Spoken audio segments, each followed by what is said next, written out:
is about the future of transport in our digital era.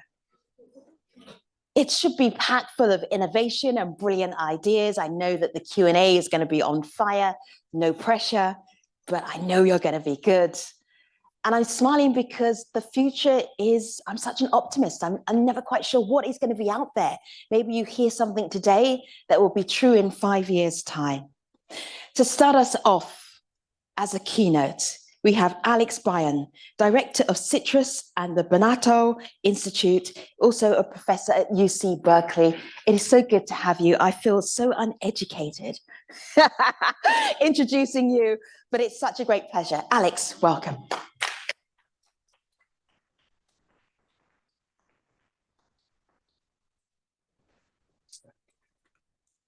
Un grand merci pour l'introduction. C'est difficile de résister au plaisir de commenter. Thank you for that introduction. I know we're North America and the US, but it's kind of a pleasure to be able to speak in French because we have simultaneous interpretation. So I'm going to give my first part in French and then I will speak in English. Thank you for the invitation today to be able to speak about the impact of IA on transportation. But I couldn't resist. So it's a real pleasure to be here, and we're really honored at UC Berkeley that you have asked us here. I wanted to start with some numbers, which are the usual scary numbers you would typically see about the rise of AI, and especially in the field of transport. And people are legitimately worried is how many jobs are going to be eliminated with that? And the answer is, of course, this is the eternal story of automation that keeps happening and happening again. But before we get there, actually, maybe the future is not that gloomy in a sense that, yes, AI is transforming transportation, but there's a lot of gaps and a lot of things that are not happening. So maybe this is not a problem for tomorrow, maybe the day after tomorrow. In fact, if you look at numbers you see today, they're quite surprising, is that you see a lot of the initiatives launched in AI stopped because for some reason it didn't work out. You see that a lot of the technologies that were acquired by some of the companies sometimes have not delivered as much value as they thought they would. That some of the workforces of some companies maybe might not have the right tooling to use these, that many of the workers are actually not tooled for it. And that's understandable because the AI timescales are really fast, but the HR timescales are much slower. That even the onboarding of these technologies through data procurement and so on is happening slower than expected. And so people are really asking the question, why? And so part of the work we do at UC Berkeley, together with Oliver Wyman, tries to address these questions. The understanding that AI today maybe is under-delivering because of the promise and because FOMO immediately launched everybody to just jump on it. But that there is also different levels of integration at which these will be acting, and that the bottleneck for this is not necessarily technology, but really adoption.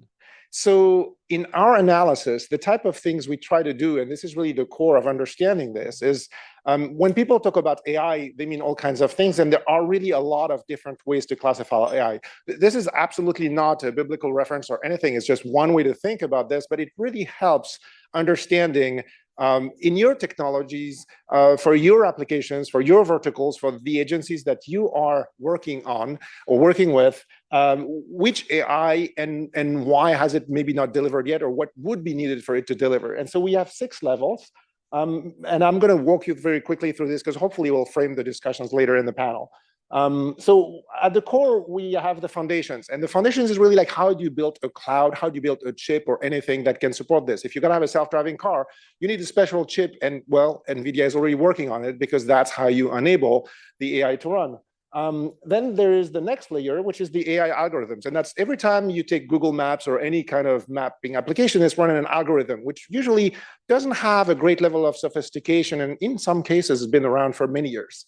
Then you have generative AI, which all of you have heard of course, now, which now first started with text. So in some way, the token-based prediction was the first bang that you saw with the advent of ChatGPT. But that's just the beginning, because learning on text is actually quite easy, but learning on images, learning on videos, learning on scenery, and even learning in the physical world is much harder. Then AI agents is when you start to have multiple parts of the world that are coordinated through AI. So you think about robots interacting with each other, or even mixed autonomy when humans interact with machines. Then physical AI is an interesting other frontier that is really rapidly moving. Is most of the AI you're using is based on text, on images, on things that are software. But now you're going to have intelligence in the mechanics. That means somehow these things need to generalize to the physical world. And that's really a very big active thing. It's the reason why there is no humanoid or robodog carrying your suitcase in the station on the platform, because they might hurt you, not because they're going to become Terminator. It's just because they're going to trip. Because they've not been trained, and there's a pair of skis and they're going to trip on the skis. It's not in the training set. So these are things that are in the physical world. And of course, then there's the frontier AI, which is, in the future, we might have quantum platforms to accelerate the computation, and that's not even there yet. So understanding why AI has not made such a dent as initially was thought in the world of transportation is very helpful to do this task by looking at the different segments. Because if you're in the process of building a chatbot to sell tickets for an airline, most likely you're using Gen AI because you're just doing text. But if you're trying to automate a robot to carry your suitcase, you probably need physical AI. And there's a reason why in one case, well, it's there yet, it's running in your system. And in the other case, it might not be running in the next 10 years. And so part of the work we do, and we really hope to engage some of you, I'll send a QR code at the end to hopefully to understand the different gaps, is understanding for each of these technologies, these 6 layers I showed before, what are the gaps in the technology? For example, there's no self-flying helicopter that is viable today. And the test is, think about, would you put your children in it? Okay, if the answer is yes, that means the technology is mature. And if I should ask a show of hands, I'm not sure how many hands will go up, but that's exactly the point. So the first part of the work is understanding for each of these technologies, how much is still needed before you can declare it mature. And then the second part is, it only matters if it matters to either your business or to your organization or to any kind of other operational constraints that you're leading. And that's what we're trying to understand. And so part of the work that we have started at Berkeley is understanding what's called the TRL, the technical readiness levels, which, for example, if you come from the Dulles airport, there is an automated metro in the airport. So you don't even think about it. Nobody's driving that thing anymore because that technology was ready 20 years ago. Very high technical readiness level. But that flying helicopter without a pilot is an example of a very low level because of a variety of reasons. So understanding the technical readiness level for each of these technologies in your application is in some ways going to help us understand where is the biggest impact of AI in each of the vertical sectors in the years to come, and what business can be developed from it. And so if you're interested, and this is my last slide, I promised 5 minutes, I think I'm about to deliver. Academics can talk forever, so that the difficulty for us is to stop us when we start talking. But if you are interested in understanding this together with us, and if you are interested in us working with your company or your organization on identifying these gaps and seeing how they fit in the picture, just enter your information there. It's going to be hard to talk with a lot of people today because there's a lot of us, but we're very excited to continue. And so I think I have to re-invite you to the stage now. Please. All right, please. Thank you, Alex.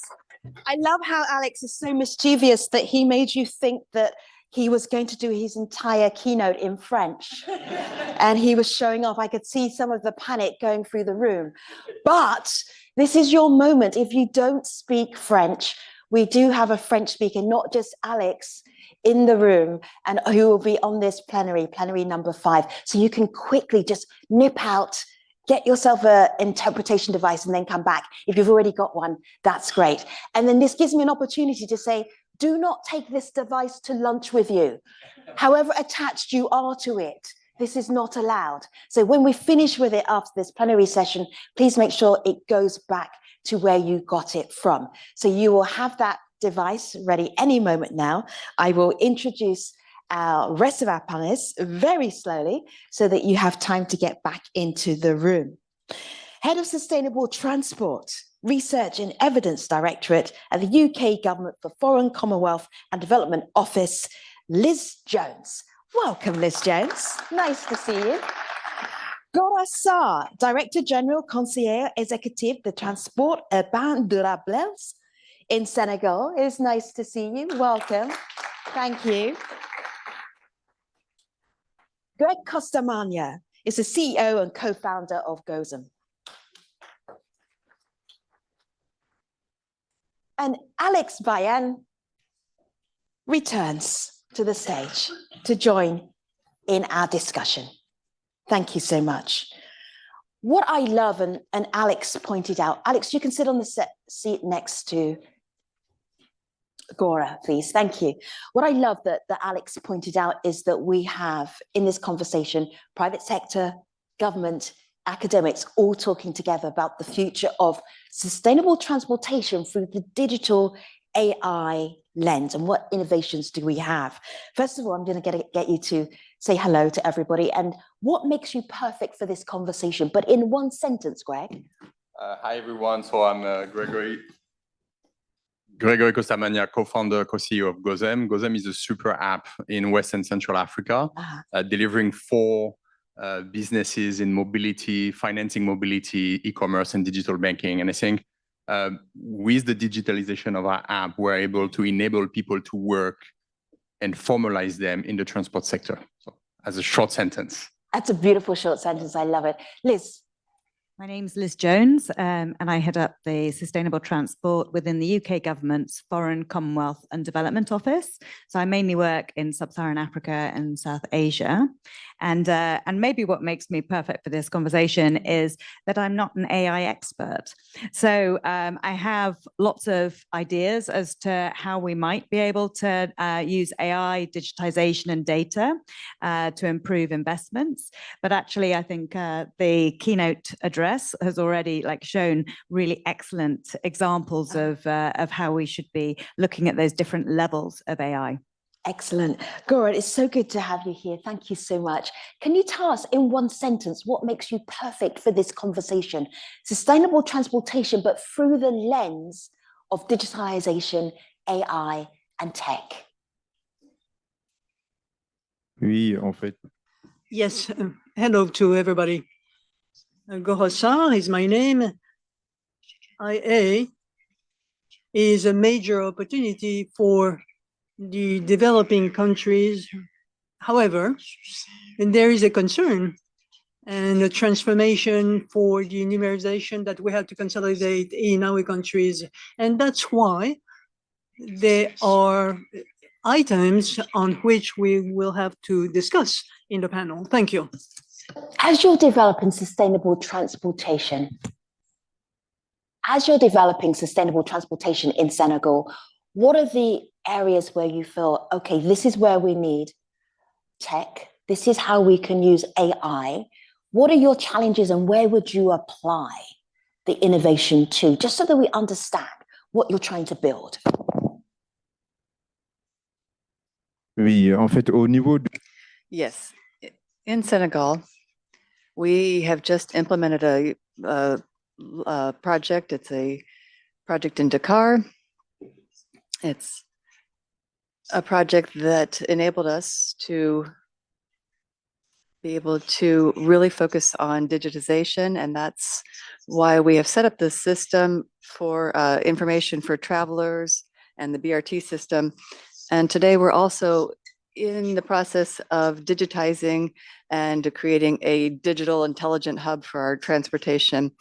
We are working with our operators to be able to integrate this mechanism, and this is an opportunity for us to be able to develop AI tools and technologies. And we're also working on a video system that will focus on security, road security, and help use passengers be able to be more informed about traffic and be able to anticipate. This is a video that is going to be able to help detect infrastructure and be able to then look at the images, and we'll be able to analyze the images and see if there have been any infractions by users, and then this will help with ticketing and sanctioning. What digital technologies can bring to developing countries. What is the potential there? Because we often think about AI and technology for wealthy countries, but there's a potential for leapfrog technology to happen. I think that part of the value of digitalization is really information gathering, information management. And so in similar ways that, in other verticals, revealing the previously unknown has enabled breakthroughs. I mean, this is particularly true in agriculture, where with, for example, micro agtech, you can detect things happening at scales that are previously not visible. I think that probably the first breakthrough will be just managing information systems, which might not be operating at the proper standards of the market. You're right, automation might not be a priority, especially in places where human labor is much cheaper than the cost of maintenance. And in fact, we'll probably hear a lot from you if I can ping pong it back to you right afterwards. But I think information technology and decision support systems can make a huge impact because they can reveal things that are not otherwise known and will enable the development of services regardless of automation. Liz and then Greg. Go ahead. So I was just going to say that that from the UK's perspective, then we've just started this new research program on sustainable transport, and I very much agree that actually thinking about how you access some of the data and the information and the evidence that is already there, then AI has a crucial role there, and actually it's very difficult even for esteemed colleagues to keep on top of all the different activities that are ongoing on fine AI, geospatial, the data platforms, but actually through using some form of transport global intelligence system, which this research program RIDE is hoping to deliver, then it means that actually we could start to, at least a minimum, have a type of transport chat GPT. So you could literally sort of just have a much more credible version of that chatbot, but that you could draw in that information and evidence and learn from across regions, whether it's excellent examples like the BRT in Senegal or others that we've heard this week. But actually, that would be an incredible step forwards. And all the technology is already there to be able to do that. We just haven't quite got to doing it. Are you doing it in the UK? Is there's like a secret room where they're doing the transport chat GPT? Yeah. Can you tell me? We will be with others developing that type of a chat GPT. And will it be global? It won't just ask me, if I want to get from Clapham to Streatham, how do I do that? Right? It's going to be global. So ideally, it would be global. Yeah. I would just like to say this is sort of like an idea. Okay. So I mean, it was just to say there's not a secret room with this big transport GPT potential, but there is a definite vision for being able to do that, but in partnership with many others. Interesting. Greg, go ahead. Yeah, so I think bouncing on Alex's thought about is AI going to automate transportation? It might in some markets. In markets where we operate in Central and West Africa, we believe it's not going to be the case at all. Drivers earn about 20% of a trip fare compared to 60-70% in a developed market. So AI is definitely going to be too expensive to replace that 20% layer of the human factor in that trip. What we focus on with AI solution is more on accident prevention. Are we able to identify for all the data points we collect behaviors that are prone for accidents, and how do we advise and train drivers better to avoid accidents? And second is on driver earning.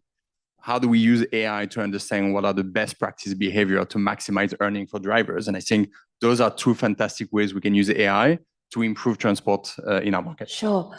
Yes, Alex. And maybe a past story and a future story. Here's a story about California 25 years ago.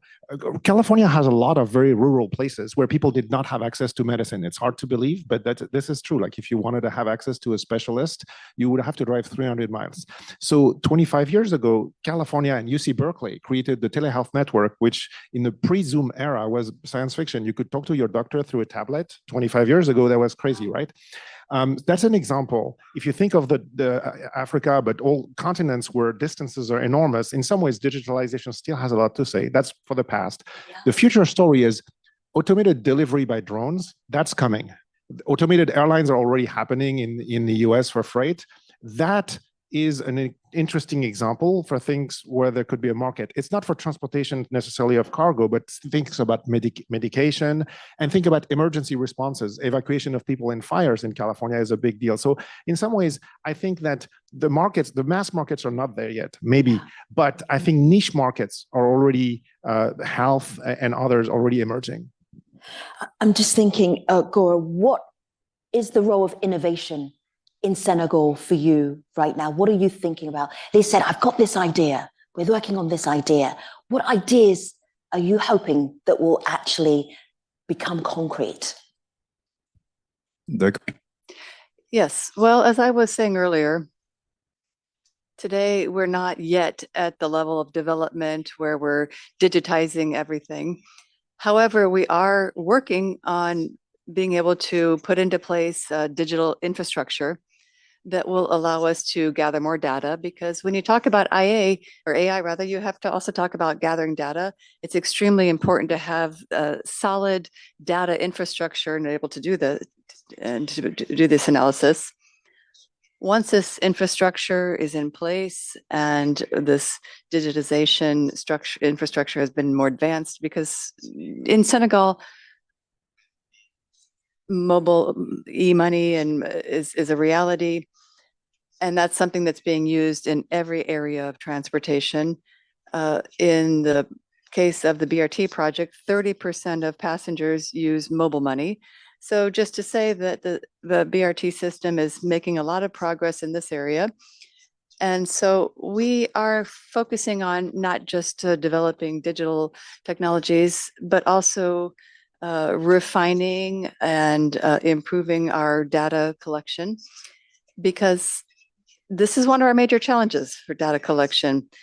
You have transportation systems in place, but you have to be able to meet demand, and you have to look at mobility and everything that's related to use and infrastructure, the corridors. And we think that here AI could be a major asset to help us to save time, because the mobility aspect, it's not the same thing in France as it would be in Ghana or Senegal. So I think that with the data that we're gathering, we'll be able, with our digitalized systems, we will be able to have more algorithms that would allow us to facilitate the mobilization of demand, and also looking at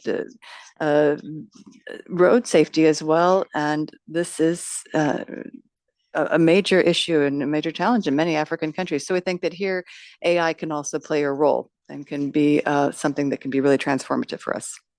Greg, I would love you to talk to us about GOZEM, because it's really nice when we're looking about the future of transport, sustainable transport, to hear some of the innovations that are already happening on the ground. Can you describe, we don't have it on our phone, but can you describe the app and how it works? Yeah, so GOZEM is 3 apps. We have an app for customers that have access to a wide range of services, transport, commerce, etc. And we have apps for service providers. So in one hand, we have merchants that can sell stuff on our marketplace, and we have the transport providers. I think we are not reinventing anything at GOZEM. We're really leveraging on the great work that has been done by incredible startups like Uber in the developed world, like Grab in the Asian world. And we are bringing digitalization to improve and bring efficiency into the work of transport providers.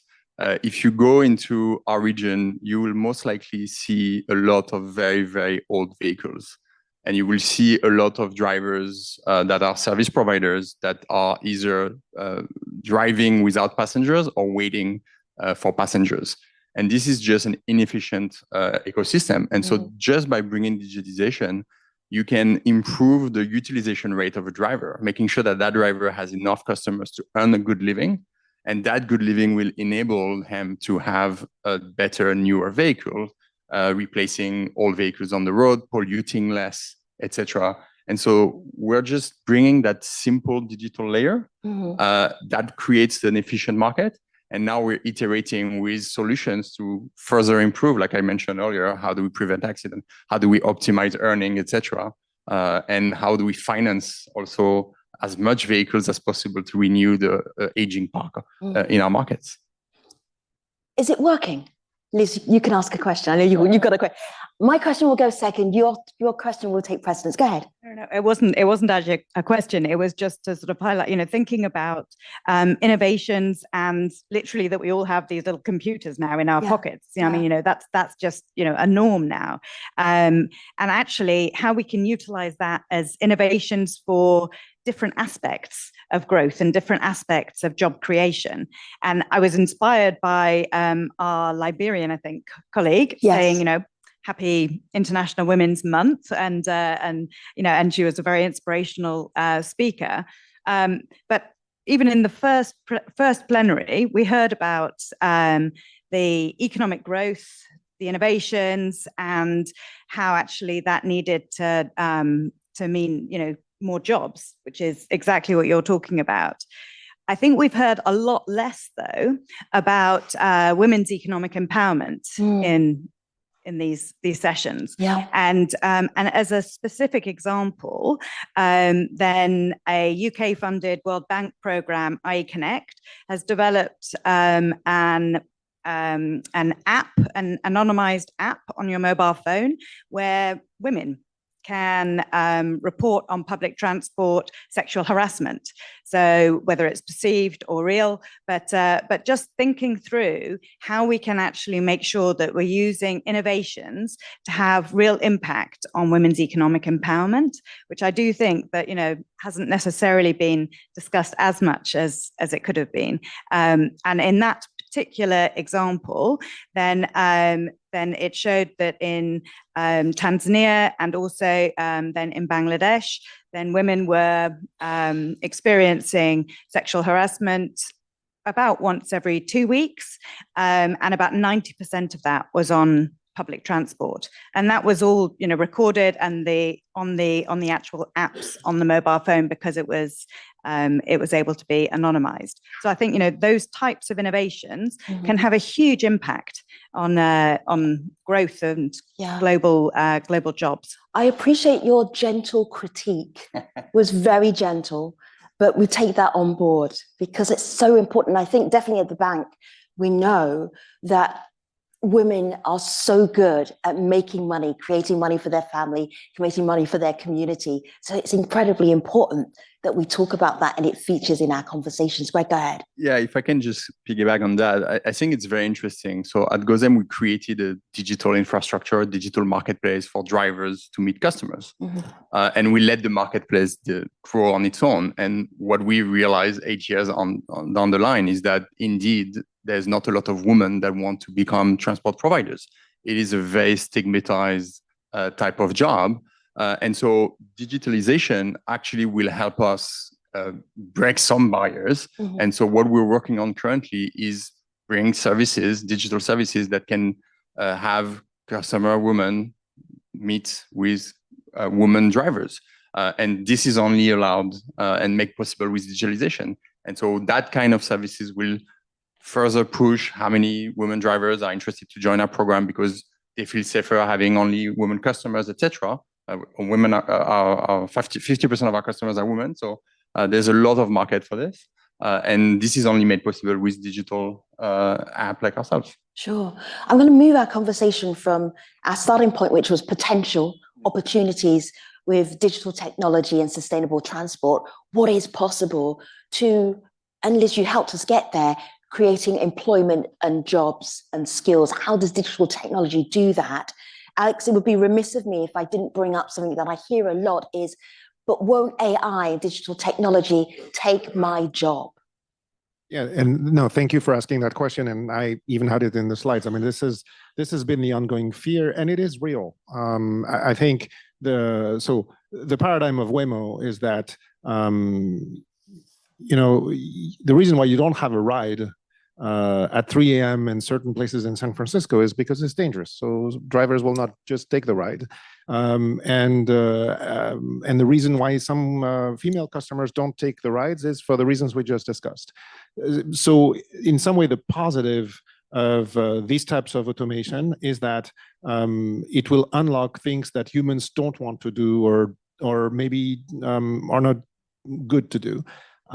I think that what we will see on the job side is the eternal story of automation of factories since Taylor, Ford, and so on, is that jobs will change. So yes, we might have less drivers in the western part of the world when Waymo comes, but the cars now have cameras, have a lot of different sensors, have a lot of different automation that's used not to be taken care by the garage people. Like when I bring my car to the dealer, it just looks at a very specific sets of things. If now the automation is much bigger, there needs to be more people to take care of that.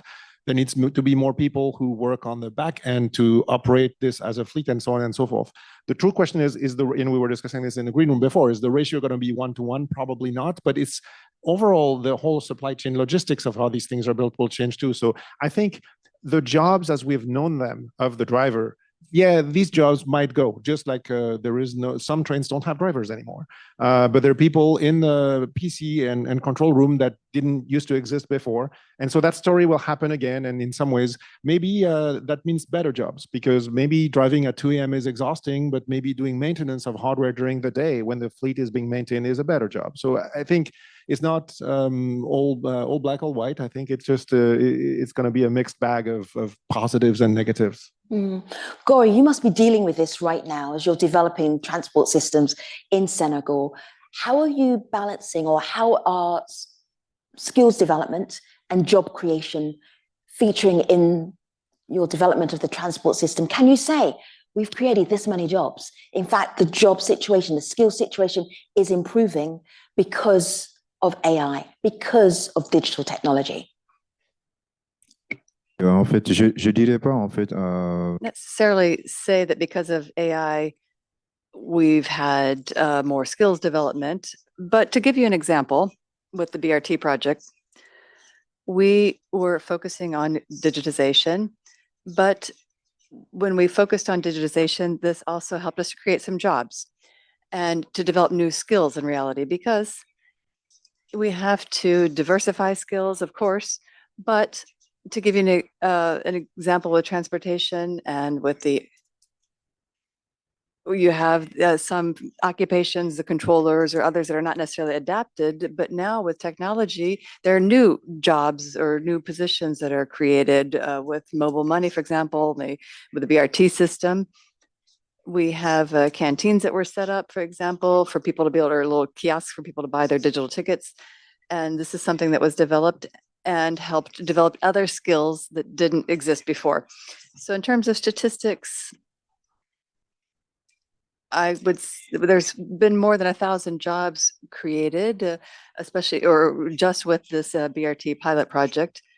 And then we have had a pilot project, and we saw that 40% of these jobs were for women. So from the gender perspective, it was also significant, because out of the number of agents that were recruited, out of 500 some, 300 or so are women now. And we noticed that this level is increasing. There are more and more jobs for women, and this is almost, it's gone from almost 0 to 36%. So with the system, we are able to find a place. Women are seeing a place for themselves in this system. And we realize that there are a lot of women who are working at the centralized command centers, and that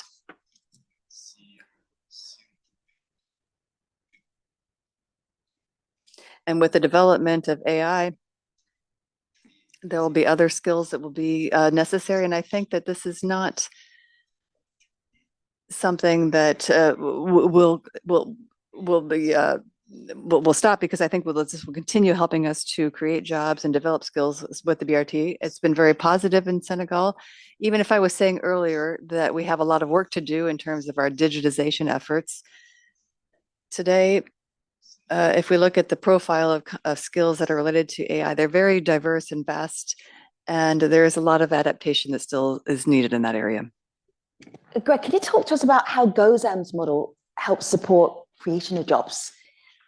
Well, I think we're improving the way people work in the marketplace as a first start of our digitalization effort. And we're also creating pathways to improve their careers. So in our markets, we have multimodal taxi transport modes. We have motor taxis, tricycle, cars. And so generally when people are out of a job, they can very easily get a bike, go on the road and start servicing the population for their transport need. But that person is not trained, they're not professional in that job. And so when they join GOSAM, we will do training on the basics of transport, on the basic of service the customer. We will do defensive driving training, etc. And if they're good on their journey, they can then upgrade and become a tricycle driver that earns more at the end of the day, and eventually become a car driver. And so we're really trying to bring and lift up unskilled people that start in this work because they have no other opportunities into a real career that have an actual a car driver earns way more than the average salaries in our markets. And so they become professional and they are incredibly grateful. We have fantastic success stories of people that have completely changed their life thanks to the pathway we've created. If you have a question, we have about 10 minutes left in this session. Please go and stand by the microphone if you want to ask a question. And I'm going to go via Liz. The programs that you are running, not necessarily personally, but at the FCDO, how are they doing in terms of creating jobs and developing skills? Thanks very much. I mean, I think it's been really helpful to think about the direct jobs that are created and generated, and how those jobs within the transport sphere are just getting better and better incomes and more stable, and all of that is absolutely crucial and is a huge impact in itself on economic development.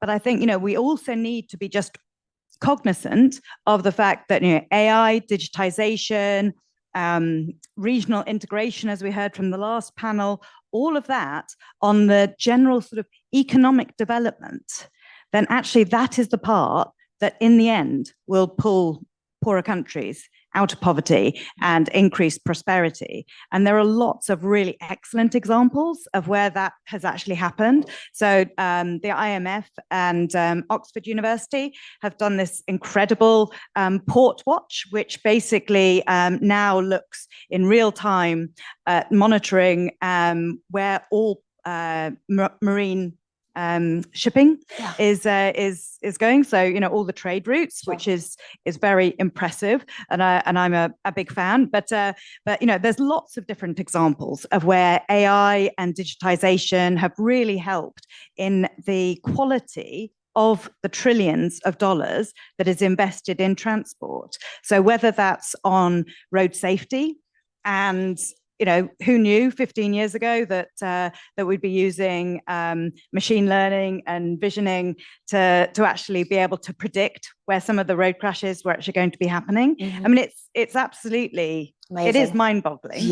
And we don't know what's going to be next. A bit like Alex was saying in his the tablets before tablets were even invented. That's an amazing story. All right, I need AI to work out how I'm going to get all of these questions into 8 minutes. Hello. Hi, Sveta Malushva from the iConnect program that Liz mentioned, funded by FCDO, which focuses on real-time impact evaluation, trial and adopt to improve investments in transport. And with that angle in mind, I'm curious, since we know AI is new and there are lots of uses that we don't know what will actually work. And so it'd be great to hear a little bit about how you see the use of experimentation and testing and evaluation to help us actually identify what are the aspects that work. And I'd love to hear from Gozem in terms of whether you've done this kind of like A/B testing, which is very common in tech firms, to see how you can make the best use of your resources and to reach the most impact. And then also we've had the opportunity to work with Godassa in Senegal with the BRT in terms of evaluation and thinking about where you see that work moving forward in terms of additional opportunities for evaluation and experimentation real time to help us learn what works and how we can achieve that frontier in AI for transport. Thank you. Next question. I'm going to take a few and then I'm going to get you to speed answer. There you go. All right. Okay. All right. Go ahead. Hilda Gomez, Thank you, I'm Gozem. a road safety consultant. And I have a question and a remark. One of the ways that people in low and middle income countries are gaining jobs, is using motorcycle to do delivery and many other works. And what is happening in many of our countries is that when you want to regulate the IT or the app that hires the motorcycles to do the delivery, they say, we are IT, we're not a transportation company, we don't follow transportation rules. I've heard that many times. So I wanted to highlight this, that is a big, big issue, and see what we can do with this. Thank you. This is the last question for now, because I can't divide all your questions into 5 minutes, but I'm going to try. Go ahead. Thank you. Shayna Gleason with the International Transportation Learning Center. We're a nonprofit that works on workforce development, chiefly in the transportation sector. So my question is, one, we're very familiar with the strategies that work in the US for doing the kind of upskilling that's been talked about, like apprenticeship, structured mentorship, labor management partnerships. And I'm curious to hear if those are the strategies being used elsewhere in the world or if there are others. And also our experience in the US is that the disparity between men and women in operator positions is actually much less so than the disparity in maintenance positions. And so I'm curious if anyone has ideas for reducing that gender disparity, specifically in maintenance. Thank you. Thank you. Okay. Oh, gender disparity in maintenance. That's a hard one. I can start with that one, because Thank if you you. think about construction automation, right? I think the former Soviet Union is probably the only place where they might have had some form of equality of representation. But if you think about maintenance has a lot of physical aspects to it that maybe historically have lended themselves to be a mostly male-dominated profession. So I believe that automation, physical automation, humanoids, robodogs, augmentation of the human might help with that. And so in some ways, if it is the incentive of an agency or any kind of company that does that, I think investment in automation of these manual tasks is definitely a way to go. All right, this is just a quick response, Greg, from you. We're an IT company, we're not a transportation company.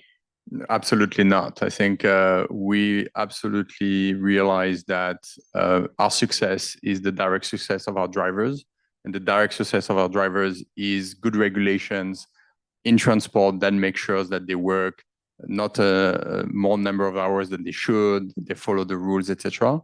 And we try to follow that, and even we try to engage with government to put on better regulations. That we ourselves try to put for our drivers to make sure that we follow rules and then we create an incredible environment for our drivers to strive. But you laughed when that was said, so you recognize it, right? No, absolutely. We see cowboys in our business that just care about their bottom line and revenue in the short term. In the long term, a company like mine, a ride-hailing company, needs to care for the drivers, and the driver's success is their success. So I'm going to share this first question with all of the panelists, because there's a little bit that everyone can add, I feel, but very briefly. Liz, the idea of experimenting, testing, and evaluating what works. I'm sure that you've seen that, overseen that, or you're in the middle of that. How do you know what works? What's an idea? What that one has legs? How do you know that? So I think, there's some specific examples, and we heard from iConnect just now, but actually, impact AI and digitization really actually helps with that assessment. So, part of, we're in the UN Decade of Sustainable Transport now, which is fantastic, and that's supposed to be tracked. So how do we actually ensure that we are really making that progress that we should be making, and whether it doesn't matter what you're talking about, whether it's the regional integration of corridors, the resilience of infrastructure, the job creation, it actually just means that we need to think about what those indicators are and then all be working towards actually tracking that through digitization, and AI can definitely play a key part there. And part of that question, Gora, was about the BRT, the evaluation in real time. Is it working? Where can you do better? What real-time information data are you getting to help you develop that further? Thank you. I think before answering the question, I would also just like to thank the World Bank for all their support with this project and the impact evaluation on the BRT project. We've been working on this together, and we had a pilot project with the BRT when we weren't able to implement all of it at the beginning, but now we are trying to put into place monitoring mechanisms. And that's why earlier I was talking a little bit about our intelligence center for mobility. The idea is to gather all the data that we're getting from the system, and including data from similar projects that we'll be implementing with BRT, and we want to centralize all this data. And the idea is to monitor it in real time and then to do periodic evaluations. And we are working together on being able to assess the impact for mobility. And the idea is to have continued follow-up over a long period of time, so that we can have more information, we can analyze this behavior in terms of mobility, and then we can model our demand based on this, because we are looking at developing a second BRT line, and we have to understand behaviors in mobility, which is going to help us to make better estimations and be able to better plan out our second line. But we need to understand mobility behavior, and we need to do these evaluations in real time and do real-time monitoring of mobility. Alex, you started us off. Would you like to have the last word? It's very difficult to have the last word, so maybe I'll just give an answer also similar to the previous ones, with one example that will all hit us in the next 10 years. So of course, A/B testing or before-after analysis, this is the key of the study of the impact of any deployment of technology. And one thing I really encourage all of us to do is that it's very important that these studies are led by a third party, right? Because of objectivity. And that's why at Berkeley, but many other universities do that routinely, because we have an obligation of neutrality. We have an obligation of having an objective view. And at the end, we do publish this in peer-reviewed journal, which gives even a bigger value to the studies. But then, since an interesting last word is that Berkeley is doing an example of study like this, of a new technology, and it's the impact of electrification on mileage.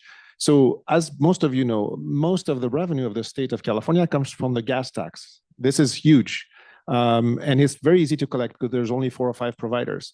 That revenue is going to go to zero when all the fleet is electrified. And that's going to be faced by every government who is essentially collecting gas tax in some form for their transportation infrastructure. So the understanding of how you transform a gas tax into a mileage-based fee or some other fee is very complicated, and it's going to change. Every country has a different infrastructure, a different social system, a different set of what's acceptable. And so as we speak in California, this problem is becoming a very big problem because the electrification is very, very rapid. And so this is a typical example of A/B testing where people try to see, okay, well, if we can't collect the gas tax this way, what are we going to do? Panel, thank you so much for taking us into the future of sustainable transport via our digital era. We appreciate you. I predict that you're going to have a very busy lunchtime having multiple conversations, but for now, I'm going to release you back into the audience, your plenary panel. Thank you. Thank you. Good job. Thank you. Thank you very much. Merci beaucoup. Our theme for transforming transportation this year is powering jobs and growth. We are going to now reflect on what that actually means in the context of transforming transportation. Ed Glazer is a professor of economics at Harvard University. He is going to get us thinking about how we do that. And it is so nice to have you, Ed Glazer, professor, joining us here at TT26. Thank you. Thank you. It is fantastic to be here, and I am very grateful, and it's particularly amazing to see how this event has expanded and become a premier event for transportation globally. I'm going to make 5 points in my 15 minutes. First, we can measure mobility and economic connection better than ever. This is coming both from administrative data and from new technologies and from cell phones, right? This both enables us to understand how connectivity enables upward mobility. It enables a brighter economic future, but also, right, how we can actually target transportation investments in a smarter fashion. 2, we can measure road quality better than ever. And that fact only reinforces the value of focusing on maintenance, right? We all know over and over again how appealing it is to open a new project, but if we're letting the old projects decay while that's happening, we are failing. Point number 3, there often are 2 technologies that we face. One, a technology of the rich world, one, a technology of the poor world. It is often tempting to think about how we get the technology of the rich world functioning, when in fact, often the right answer is to upgrade, improve the technology of the poor world. 4, transportation procurement, the high cost of customization. And if you want to have a fact from this, the average electric bus in the US costs $1.05 million, the average cost of an electric bus. You can buy a perfectly nice 36-foot electric bus from Kia for $350,000. Okay, this is terrible transportation procurement. 4, the optimal regulation of procuring entities. I'm going to talk a little bit about work from the World Bank procurement survey that we did 5 or 6 years ago. The key trade-off is between waste and corruption. At least in the US, I am confident that we are treating $1 million of waste as if it is worth worse than $1 of corruption. That is a mistake. Okay, first, connectivity and upward mobility. This is work on Brazil. It's work with other people. There's an enormous gap, as we know, in upward mobility between the cities of northern Brazil and the cities of southern Brazil. Southern Brazilian cities are often, do unbelievable things for initially poor citizens. Northern Brazilian cities, much less so. This shows the degree of premia for initially poor citizens in the north and south. And from your side, from the left-hand side, I'm just showing the relationship with city population. So it is true that bigger cities pay higher wages. It is true that bigger cities enable more upward mobility. But there is still a huge gap between north and south when you control for city size. On the other side, I've shown the same cities, the same measure of upward mobility, but here I'm showing the level to which less skilled workers are exposed to more skilled workers in the same plant, in the same establishment.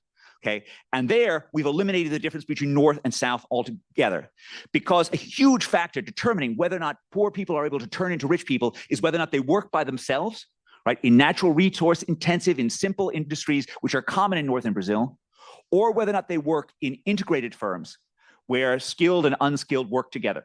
And we see this in Brazil and we see this in the US as well. And it explains, in a statistical sense at least, the bulk of the difference between northern and southern Brazil, right? You want to think about a process in which people get smart by hanging out with other smart people. You want to think about a process in which people get skilled by being around other skilled people. And what we see in the data, both in Brazil and the US, is that really determines the long-run trajectories of upward mobility. We also have evidence on that uses work on people being online versus not online. This is work from Natalia Manuel and Emma Harrington, former PhD students of ours, who compare workers who are on-site and off-site. Now, there's a fact about call center workers who are off-site, who are remote. They're able to make the same number of calls as if they're on-site, but their probability of being promoted drops by 50%. Okay, so there are enormous dynamic costs when you're not in the same room with the people that you can learn from. Third point. With cell phones, we can now measure mobility all over the world. And what we see is, the segregation of adults in places like the US and Europe appears to be much less than it would seem based on where they live. The segregation of children, however, seems to be much more driven by the community that they live in. And I think you can see that here. So here we have linked the cell phones of younger people, or people we identify as younger people, all over the age of 16, with the property value of their home in the US. And we can then show how often these people use the city, how often they visit various urban amenities, parks, restaurants, retail, and so forth. On the left-hand side, just straight income relationship. On the right-hand side, we're controlling for the micro neighborhood in which you live. And even controlling for the micro neighborhood, people whose homes are in the top quarter go to 20% more parks than people whose homes are in the bottom quarter, right? And so in some sense, the city becomes a panoply, an opportunity for enjoyment for the children of the rich in a way that it is not for the children of the poor. And when you think about what you're doing with transportation, you are trying to make a city that is more equal, a city in which access to everything is available, not just to the wealthy who have cars, but to the poor who need the buses that we can provide for them. And this data, of course, is useful not just for thinking about the costs of disconnection, but it's also useful for thinking, where should that bus go? Where should we put that bus rapid transit system? Nick Tsevenides has in fact created a tool for the city of Cape Town that enables it to target its buses using just this type of data. We also have unbelievably good data now from Uber on how rough America's roads are. Now, this is just one piece of evidence on the one individual ride. So this is one Uber ride. 5 times a second, every Uber driver pings back a ping to the Uber headquarters, which shows mobility not just in 2 dimensions, but also in 3 dimensions.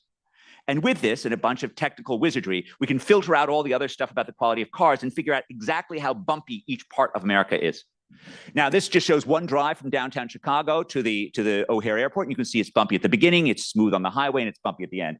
This is Chicago as a whole. And there you can see that the central city roads are much bumpier than the outlying roads. And in fact, they change discontinuously at the city borders. And you can see this. So we can do this everywhere in the US. We can look at these borders, and it shows you just how much rougher it gets once you are inside the city than outside.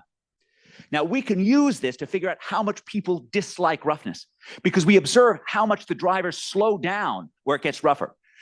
As economists, right, that's a form of paying with your time, paying by going more slowly to experience a smoother drive, okay? And we can use this to value how much people dislike driving. By our estimates, per year, as you go from living in a 100% white neighborhood in the US to a 100% African-American neighborhood, the typical household experiences about $450 worth of road roughness pain because of these tougher, rougher local roads. Final fact, though, and this is in fact the most depressing fact. In 11 cities, we have data on where repaving occurred after our roughness data. So we have got roughness, and then we look at what the probability is of being repaved in the next 8 months.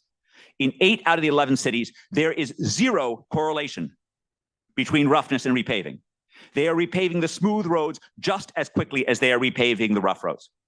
I have no idea if this is true in your country, but if it's happening in America, it's probably happening somewhere else as well.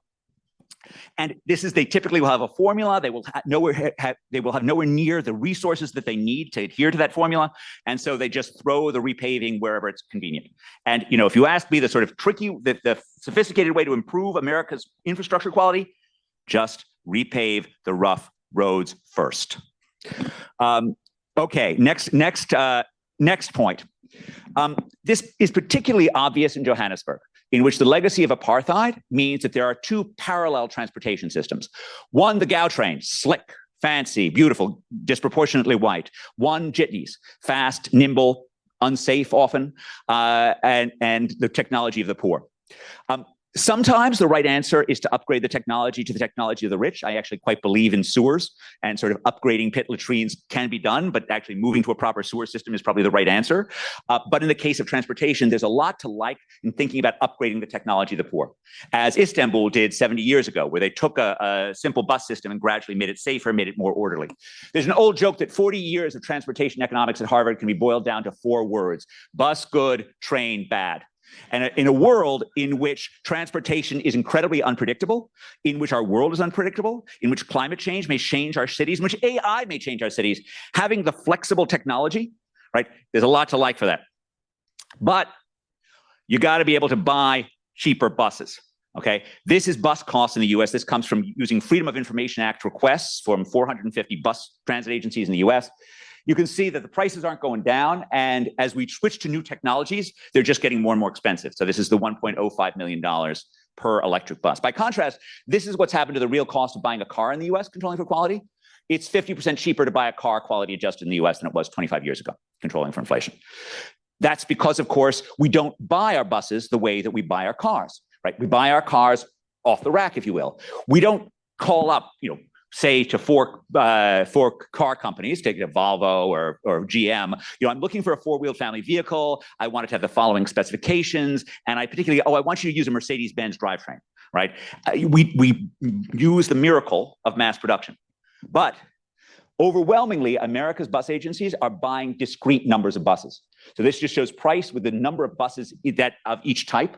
80% of the buses in recent years in our data are completely unique.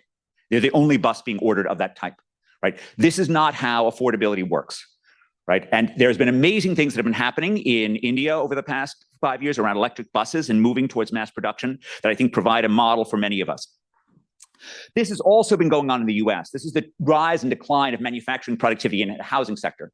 Between 1900 and 1940, productivity was pretty flat. Between 1940 and 1970, as people like William Levitt figured out how to get mass production techniques into housing, productivity went up. And then since 1970, it's gone way down. Okay, it's gone way down because the projects have gotten smaller and smaller. Because of America's housing regulation, we are making bespoke housing projects, whereas in most industries, more than 50% of the workers work in establishments with more than 500 employees. More than 50% of the workers in residential construction in the US work in establishments with fewer than 9 employees. And you know what a 7-person firm doesn't have? It doesn't have a research and development department. Okay, and we're making houses the same way we were 50 years ago. Let's try and get into transportation the same type of productivity gains that we once saw in housing. Last point, World Bank Procurement Survey. So this was about 6 years ago, a one-time component of the Doing Business Survey published in 2021 in the American Economic Review. And just like other elements in doing business, we asked correspondents about a hypothetical $5 million road construction job. They're asked about laws, they're asked about practices, they're asked about processes, they're asked about corruption, they're asked about cost overruns and so forth. So these are the things that I think are by and large shown by the data. Regulatory laws that reduce the discretion of the procuring entity. Right. So this is the big trade-off when you're doing a procuring entity is how regulated, how big is your rule book, right? How limited is the ability of your procuring entity to use their own discretion? Regulatory laws that reduce procuring entity discretion do in fact reduce bribery. Practices are better than laws in highly functioning countries, and they're much worse than laws when accountability is low. And in fact, the laws typically get weaker in places like Singapore and Scandinavia that are very highly functioning. Process and product improve, regardless of the laws in more accountable countries. And in general, right, regulation is good in relatively high accountability countries, and it's bad in low accountability countries. And so you want to think when you're doing procurement, you want to think about how well are the incentives of the person who's doing this procurement aligned with the goals of the country. And if they're well aligned, you don't want to throw up a lot of rules. And if you think you're just going to get corruption, if you don't put in rules, you got to put in the rules. And this just shows our outcomes go up when you have more laws in poorer places or in lower government efficiency places, and they go down in places that are higher efficiency. And I think you want to think about the trade-off, and I'll just end with this graph. The trade-off in procurement is between waste and corruption.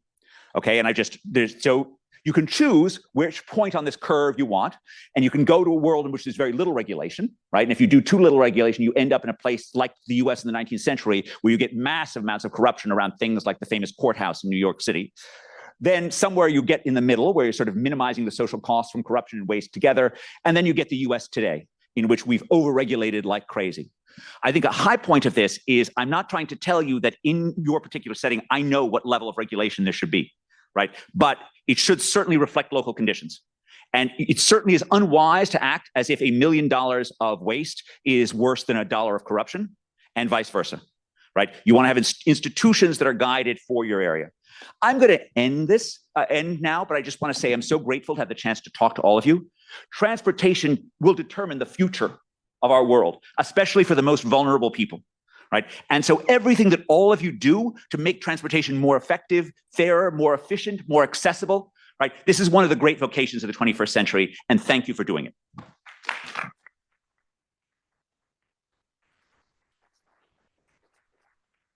Ed, by the sounds of that applause, people want you to sit down and continue the conversation.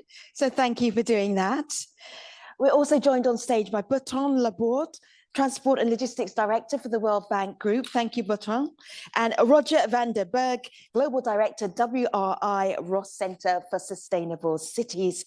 We're going to reflect on the power of jobs and growth in transforming transportation. Bertrand, I am so glad that you scheduled this because your schedule for the last couple of days has been intense. You're deep in conversation, you're in the plenary sessions, you're in the breakout sessions, you're having bilaterals. What have you got from all of that interaction? Thanks a lot. And first, thanks, Ed, really fantastic in 15 minutes, how much you were able to convey. That was really eye-opening. So on this day and a half, I've been incredibly busy, and I was lucky to be able to attend the 5 plenaries, as well as get a glimpse of most breakout session. So first, I would really wish to thank our many panelists for having brought so much perspective and having had candid discussion. On that, thanks to you, Femi. I mean, you've been again doing a fantastic job getting the best of our panelists. I suggest a round of applause.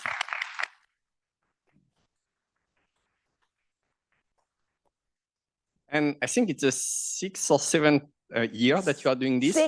6. And each year, we are really struck because you come even younger and even with more energy, more ready to challenge our speakers. And that's fantastic because that's the way we want it to be, which is this very lively and candid interaction. So thanks a lot for that and looking forward to next year. Oh my goodness. But now for this year, in terms of at this stage, what it gives me, and we still have half a day in front of us, I think really reflecting, and I was also discussing with key members of our organization team, and time will come to thank them too. But what stays with me, I think, could go along 2 words. One is, which I heard a lot during this day and a half, it's about holistic and partnership. So holistic, we heard a lot about how this infrastructure project is much more now than a single physical asset. A bit like a smartphone. In the old days, it was essentially the phone and to talk or start to go on the internet. Now, what does really matter is the apps. So what does that mean? What we heard is that you need first this one infrastructure asset to be connected physically with other infrastructure. We heard about the feeders, the bus line feeders. We heard about also what different type of e-mobility can do in terms of connection, like e-bikes yesterday. You need this multimodal approach to connect this one asset. The other thing we heard about, it goes back to services. It's the importance that this really be designed by design. I'll come back to that as really a key engine for growth and job, not as a kind of afterthought. What I mean is that here, this motto that they have here to say, how to say it, build and they will come. I think that's how you say in English. Yeah. It's okay, but it's not enough. It's not that you build infrastructure and then the growth and the job will come. It's true to a point, but we can do much better if from day one we really think hard about that, including on very good questions early on, which challenged us all, was about the lost jobs. We have to face it, and we have again. It's not something that after the fact we will think about and what we do about it. From day one, we have to think about that.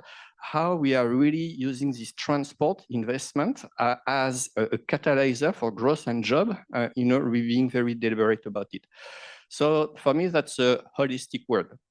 On the partnership, we heard from everybody, be it the ministers, public entities, private partners. We had Macquarie, we had Meridiam, we had AGL, speaking about the importance of this partnership. Having first the private sector as optimizing what the private sector can do in terms of concept of the project, design, construction, operation, maintenance over the long term, that there is much more we can do if we have this true partnership, which is a demanding one, which is a lot for the state to do, again, in terms of regulation, also in terms of defining their needs and control thereafter. We heard that also with this partnership, now you need to scale and replicate. And then it leads us to financing. What is it that we can do to mobilize much bigger amount of financing? purely private financing, and at time also hybrid financing, mixing also concessional. We heard about a number of projects like the BRT in Dakar, which would not have been possible if it had not been for this mix of financing. Yeah. So I'll leave it there. I think really for me, this holistic and partnership. Holistic partnership. Roger, I can see that you're already reflecting. You're in reflecting mode. What do you want to share with us from your reflections from this year's TT? You asked me to reflect, right? So yes. First of all, thank everyone for being here. So my first reflection is that I was really nervous at 7:30 yesterday walking to the World Bank. The disruption in the world, I was afraid that we would be here with an empty hall, and you all showed up, and many showed up for the, I think, the 20th, 21st, 22nd time. So I just want to check with you, who is new in the audience, who is new in transforming transportation? Yay. Yeah. Welcome. So welcome to the church. Yeah. And who were there at the first 3 or 4 edition of Transforming Transportation? So this is about a point that you made. We learn from each other, put the skilled people together, and they get all promoted, right? Anyway, so a few things, 3 things I want to say. One is about, I think 3 things. One is about making the case for transport. The second is about how to get most out of it. And the third is how to deal with risk. And don't worry, I will be very, very brief. But I think the conversation was much more sophisticated than I could have anticipated, because jobs, economic growth, and transport has always been gone hand in hand in its argumentation. But here we talked quite precisely about direct impact, direct jobs, jobs related to operations, direct jobs related to construction, indirect jobs, the access to jobs. So there was a whole world of definitions, a whole world of thinking through the economic impact and the jobs that transportation systems provide. I thought it was very, very nicely done. And for us at WRI, there's a very basic, and it relates to what Ed was saying, there's a very basic definition of what a successful city is. And for us, a successful city is where all people have equal access to jobs and urban services. And that's a very basic definition. It's extremely difficult to achieve. All the data show, all the geoanalytics that we do show that many, many, many people, including kids from poor parents, are excluded from urban life. And if you're excluded from urban life or excluded from job opportunity, the city is the worst place to be, right? It's dirty, it's polluted, it's noisy, there's a lot of competition. But if you cannot enter in that competition, it's a kind of a useless thing. So in that sense, making the case, and I really appreciated a lot of the leaders here, because they were quite frank how difficult it is, for example, to stand behind and to advocate for a public transport system, something that will never materialize within their own term. So we need to help you with so many of the organizations, with the World Bank, with WRI, to provide the data on the actual benefits, not only the costs in terms of financing, but the actual benefits of transportation system. The second is we talked a lot about how to get most out of the actual transportation systems, and a lot relates to coordination. I think the minister of Indonesia said, if the KPI of the transport department is about kilometers of road implemented, you will never get the economic benefits of your investment, right? So how to coordinate with the market, how to coordinate with the private sector, how to coordinate with other departments in government. And coordination is also very much about how do you land large investments in the actual city, right? So in India, I think there's 1,000 kilometers of metro rail being constructed at the moment, with 2,000 being in the pipeline. It's extremely difficult to have that land well in a city, right? To make sure that the people actually can enter into the system. And I'm super fascinated by that. I don't know if you kind of took a look at that picture there. It's Kuala Lumpur.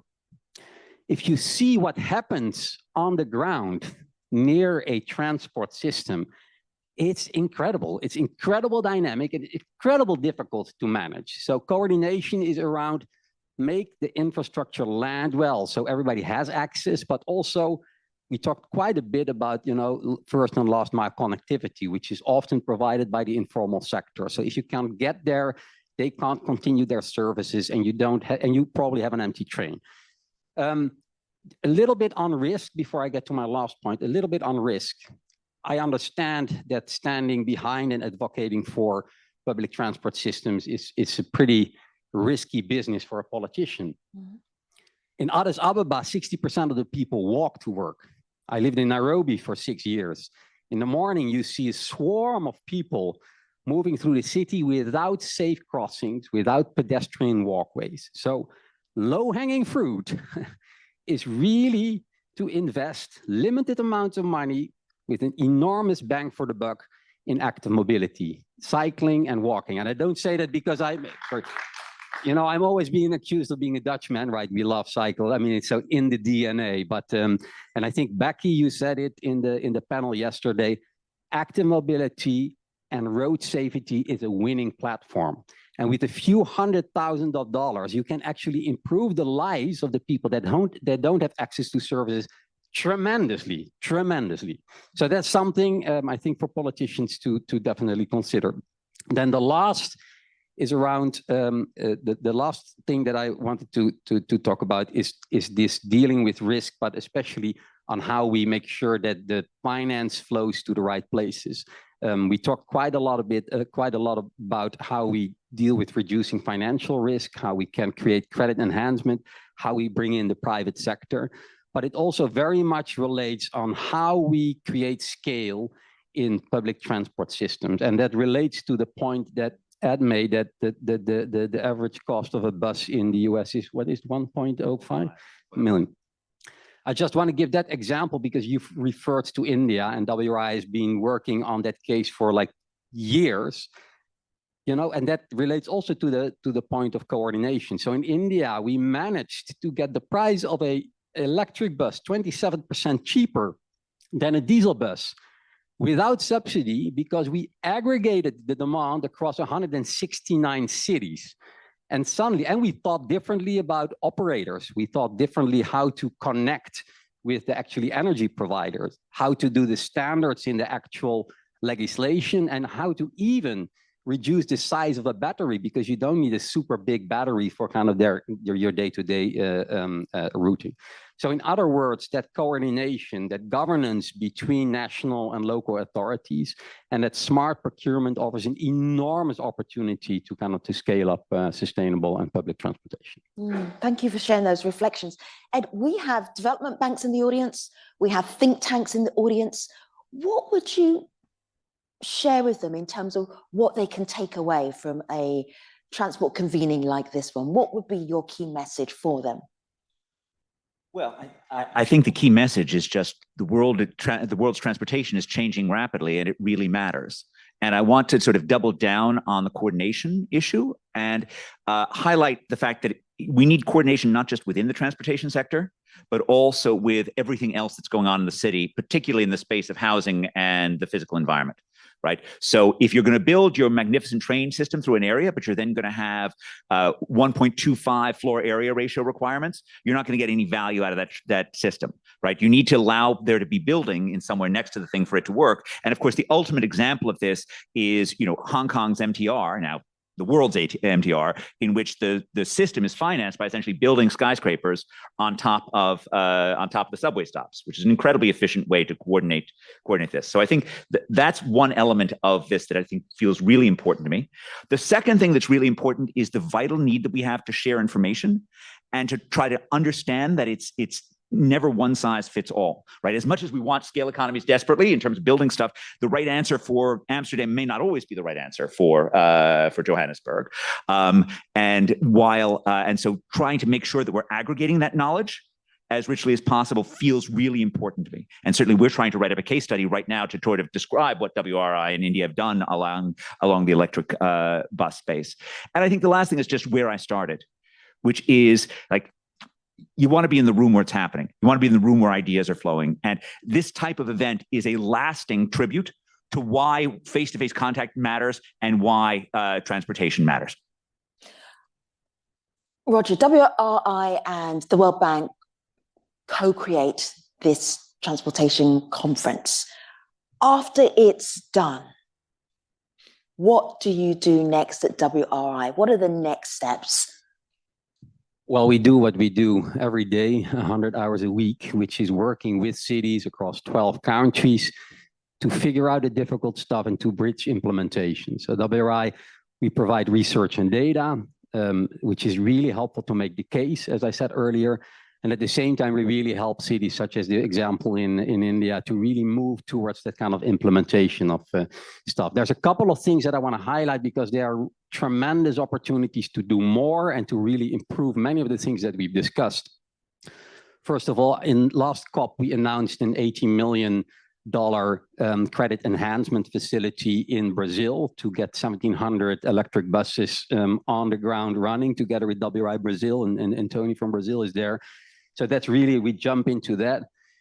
I'm very pleased that with Bloomberg Philanthropies, who's been 16 years a partner of WRI, working on road safety, supporting cities in getting safer crossings, get our lowering speeds, get pedestrian walkways to, as I said, the low-hanging fruit, but it's actually life-saving low-hanging fruit to kind of work with cities to get it done. So this is not about a report. This is an assessment on the ground and get things done and improve.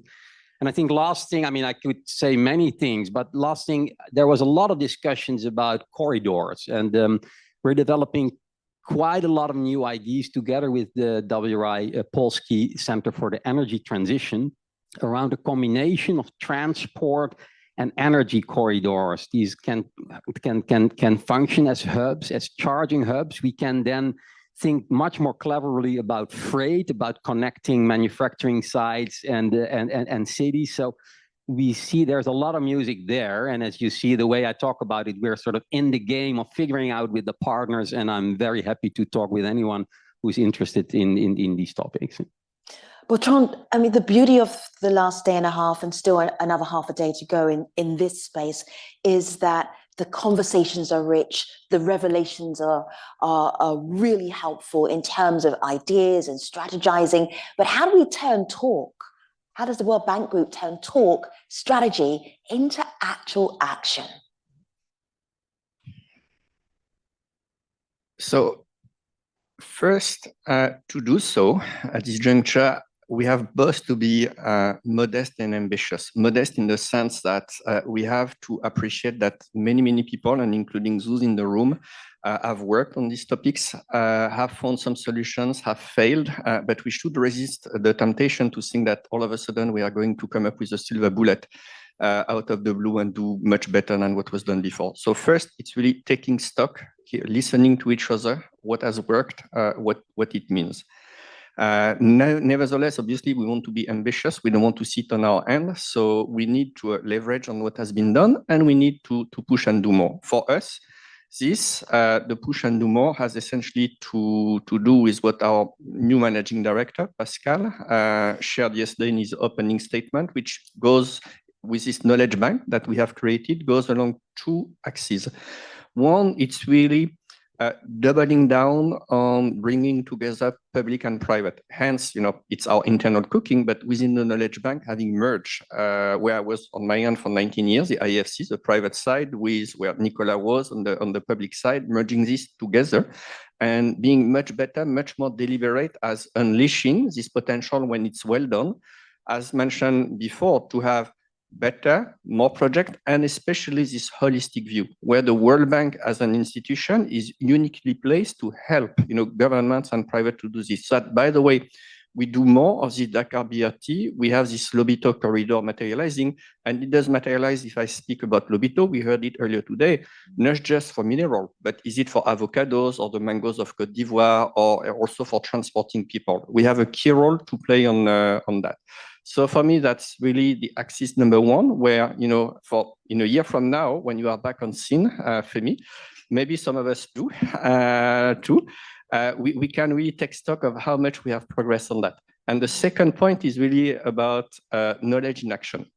That, it's in the DNA of the World Bank to be at the forefront of knowledge. We want to keep that.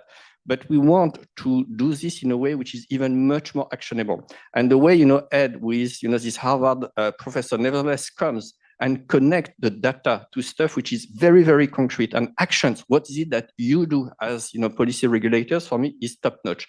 We really want to do much more of that, which is knowledge, not for knowledge, not because it's it's a bright idea and we like it, because it's really, really going to serve people we want to work for. Really, it's more blacktop than concrete, but in fact, the data. But they have. But yes, thank you. Was that an economist joke? The roads are mostly blacktop, not concrete. That's yeah. the road rough. When you explain it, it's no longer funny. No. I'm gonna say something on. Roger. Yeah. So I thanks for mentioning all these things. I think the conversation has been extremely rich. I think there's still a gap, and we could spend the next 2-3 days on discussing this. And this is very much about land, right? We have talked a lot about finance, about risk, about jobs, and in the end, infrastructure and routing lands on the planet on someone who owns the land. And I think this is what we've experienced in all the projects. Extremely limiting factor is how you manage that in a wise way. I mean, and I think every time I'm here, there's a transport community, there's a planning community, there's a financing community. How to get these things together is really absolutely crucial. And this is why I'm so happy that you all show up, because we have to figure it out together, right? I mean, there's not a lot to do for us or for you alone. This is so right. And I want to sort of highlight, God willing, if we get past the wars that we're in, rebuilding of places like Ukraine provides an amazing opportunity to sort of think about doing this on a really major scale and learning how to embed the things together at the same time. Gentlemen, I'm going to thank you because I'm going to release people for lunch. But Ed, I was teasing you about your joke, but you have given us life advice to live by. Repave the rough road first. Can be applied to so many areas of our life and not just transportation. Ed, I thank you. Roger, Bertrand, thank you so much for your reflection on the empowering jobs and growth in transforming transportation. Thank you. Have a great lunch.